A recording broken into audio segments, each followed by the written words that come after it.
All right, it's time to lift some heavier weights. This is the two-handed deadlift to upright row. Deadlift pull, deadlift upright row, whatever you want to call it.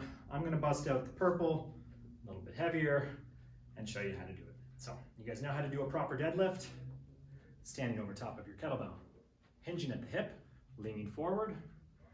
On our way up, we're going to explosively pull that kettlebell up to our chin, making sure not to hit ourselves in the chin.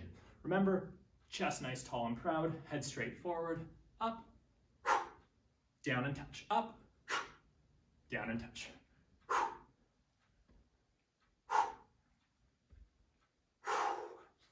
Very good. Couple things to remember here. First, you got to bring the kettlebell all the way down to the ground every time. It's called a deadlift because we're picking that weight up from a dead weighted position on the floor. Second, and probably the most important thing, we don't pause at the midway point, okay? So here's the incorrect way to do it.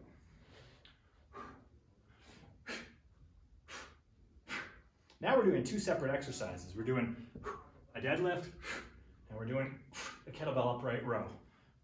Nothing wrong with that, but it's not what we're doing. We want this to be one movement, one explosive movement from the kettlebell being on the ground to being up here below the chin. So again,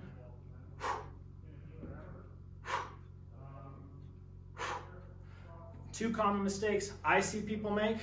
Number one, they bring their hands too high.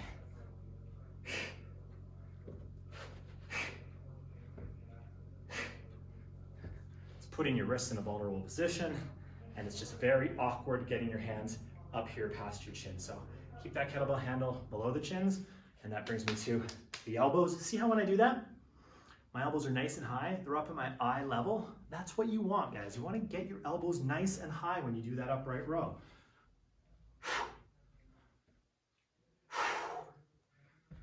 Very good.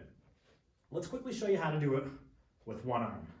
And this is important because sometimes people are going to have a kettlebell that's too light, especially if you're doing group fitness. They just might have a weight that they're like, man, this is way too light.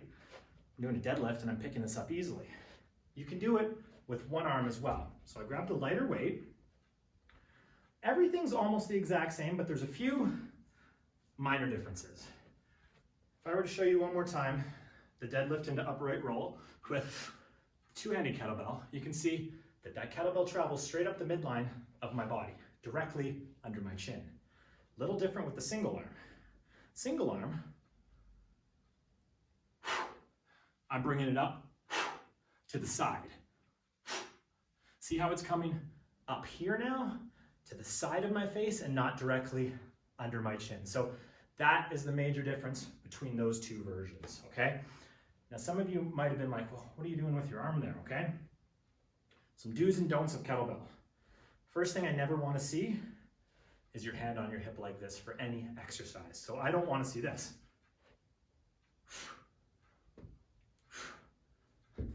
This is lazy. This is lazy stuff right there. You don't want that. When you're holding onto your hip, you're preventing your core from working fully. You're not letting the core muscles do their job.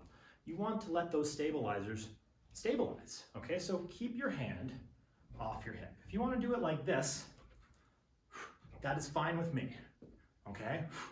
But me personally, I like to use that arm to build momentum, okay? And you'll see that later with the swing as well.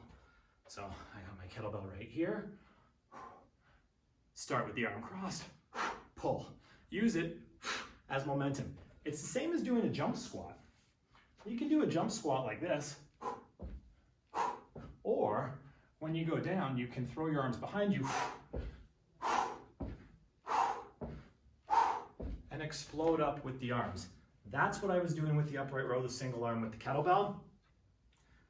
Just makes it a little bit more effective. The more body parts you're using, the more calories you're burning, the higher your heart rate's getting. You know, it's just a better exercise the more you engage all your muscles and all your body parts. So that is the deadlift upright row, or dead pull, whatever you want to call it. Doesn't matter to me. Just do it. It's a great exercise. We're going to move on next to our squat and press. Good job.